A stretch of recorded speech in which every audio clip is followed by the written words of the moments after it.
Hola, sean bienvenidos a este podcast. Mi nombre es Roberto, estudiante de Derecho. En este episodio hablaremos sobre un tema que sigue siendo urgente en México, que es la violencia por razón de género y los retos de la igualdad y la inclusión. Se trata de una problemática que no solo afecta a mujeres, sino también a personas cuyas identidades, expresiones de género u orientaciones sexuales se apartan de lo que socialmente se considera normal o aceptable. Esta discusión no puede reducirse a hechos aislados, porque detrás de la violencia existen estructuras culturales, prejuicios, estereotipos y relaciones desiguales de poder. Comprender este tema exige partir de una idea central. El género no es únicamente una diferencia biológica, sino una construcción social e histórica que asigna expectativas, comportamientos y roles distintos a hombres y mujeres.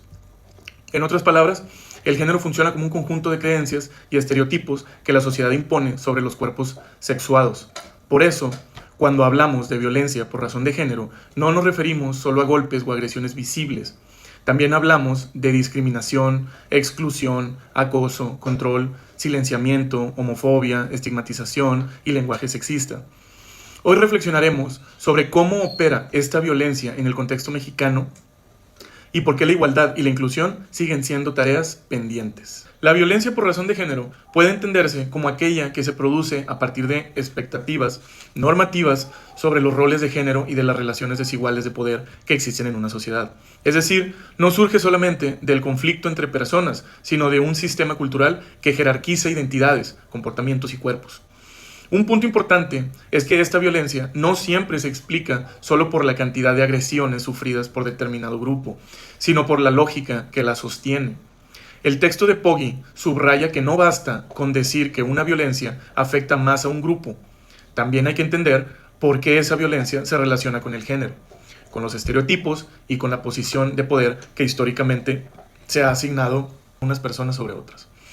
Esto permite comprender que la violencia de género no se limita al daño físico, también se manifiesta en conductas que degradan, subordinan, controlan o castigan a alguien por no ajustarse al papel que la sociedad le asigna por su sexo o género.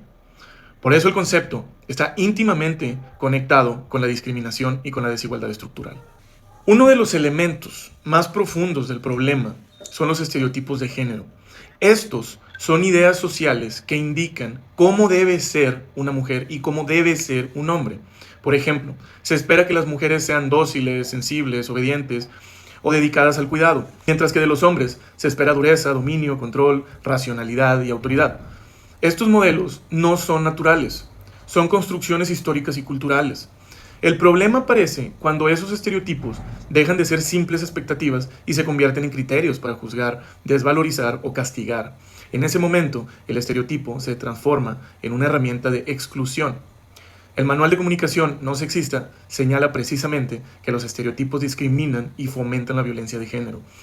Y por ello, las políticas públicas deben orientarse a erradicarlos. Esto significa que la violencia por razón de género no comienza necesariamente con un delito extremo. Muchas veces empieza con bromas, burlas, silencios, controles, mensajes sexistas, comentarios homofóbicos o ideas aparentemente normales que refuerzan jerarquías entre las personas. En el caso mexicano, el análisis sobre la diversidad sexual e inclusión muestra que hablar de igualdad o inclusión implica reconocer que aún predominan prácticas discriminatorias, excluyentes y homofóbicas, las cuales representan algunos de los principales obstáculos para construir una sociedad democrática e igualitaria. Ese mismo estudio define la discriminación como una práctica que jerarquiza a las personas, estableciendo algunas identidades como superiores y otras como inferiores. La exclusión, por su parte, no solo diferencia, sino que rechaza o niega la posibilidad de pertenencia de quienes son vistos como incompatibles con el orden dominante. Esto es muy relevante porque la violencia de género y la desigualdad no solo ocurren en el ámbito privado, también se reproducen en espacios cotidianos como la escuela, la familia, el trabajo, los medios de comunicación y las instituciones. El estudio sobre diversidad sexual identifica precisamente que algunos de los principales ámbitos de desigualdad y exclusión por orientación sexual son el familiar y el laboral, lo que afecta tanto la integración social como el bienestar de las personas. Un aspecto central de este tema es entender que la violencia de género también se relaciona con la homofobia y los prejuicios sexuales. El estudio sobre diversidad sexual explica que la homofobia ha sido entendida como rechazo, opresión sistemática y desprecio hacia personas que sostienen relaciones afectivas o sexuales con personas de su mismo sexo. Además, otros enfoques la conciben como prejuicio sexual, heterosexismo y estigma social. Esto significa que el problema no se reduce a una intolerancia individual, sino que forma parte de una estructura que impone la heterosexualidad y la masculinidad dominante como modelos obligatorios. Así, quienes se apartan de estos patrones son vistos como amenaza, desviación o anomalía. Desde esa lógica, la violencia funciona como mecanismo de control social. Por eso la inclusión no consiste solo en tolerar a quienes son diferentes. Incluir significa reconocer su dignidad, garantizar sus derechos y crear condiciones sociales, culturales e institucionales para que puedan vivir sin miedo, sin humillación y sin exclusión. Pasando a otro tema, también muy importante, es el papel del lenguaje en la reproducción de la desigualdad. Otro punto clave es el lenguaje. Muchas veces se piensa que el lenguaje solo describe la realidad, pero en realidad también la construye. El Manual de Mujeres sostiene que el lenguaje se manifiesta asimetrías, desigualdades y prejuicios aprendidos socialmente. Además, dedica capítulos enteros a explicar el patriarcado, el androcentrismo, el sexismo y el uso del masculino genérico como formas de invisibilización simbólica. Nombrar importa porque lo que no se nombra tiende a volverse invisible. Por eso el lenguaje incluyente y no sexista no es un simple cambio estético, sino una herramienta para cuestionar estructuras de subordinación. El mismo manual, desde su marco normativo, vincula el uso del lenguaje no sexista con la erradicación de la violencia contra las mujeres, la promoción de la igualdad y la eliminación de estereotipos.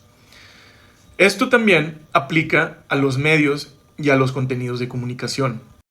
Cuando un discurso presenta a las mujeres como subordinadas, ridiculiza a las personas LGBT o normaliza el menosprecio, no solo transmite palabras, reproduce un orden desigual.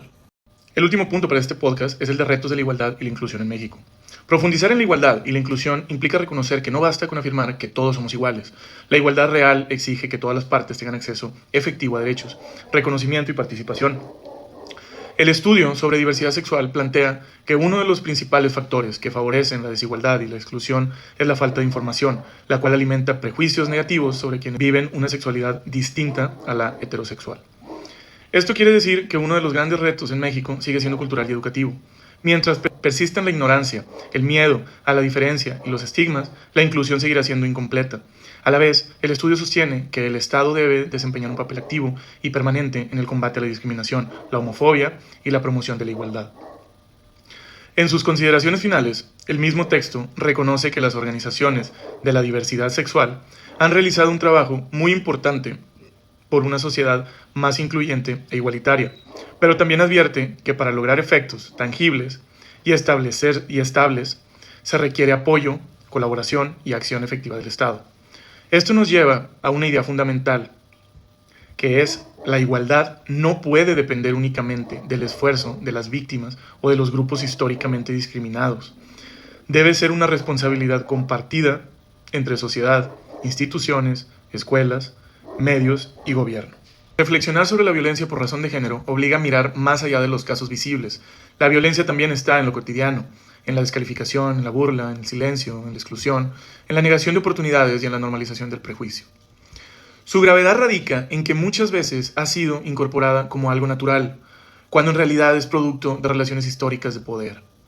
También es importante entender que igualdad e inclusión no significan borrar diferencias, sino garantizar que la diferencia no sea motivo de subordinación.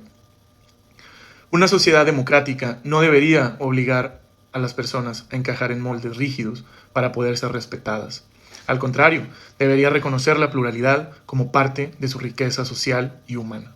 La violencia por razón de género en México no es un fenómeno aislado ni meramente privado. Está vinculada con estereotipos, prejuicios, homofobia, sexismo, discriminación y relaciones estructurales de desigualdad. Por ello, combatirla requiere mucho más que sancionar conductas extremas. Exige transformar la cultura que las vuelve posibles. Los retos de la igualdad y la inclusión siguen siendo grandes. Hace falta educación con perspectiva de género, políticas públicas eficaces, instituciones comprometidas, medios responsables y formas de comunicación que no reproduzcan la violencia simbólica. También hace falta una sociedad capaz de reconocer que ninguna democracia puede considerarse plena mientras una parte de su población continúe siendo excluida o violentada por ser quien es. Construir igualdad e inclusión no es un acto simbólico menor, es una condición para la justicia, la dignidad y la convivencia democrática.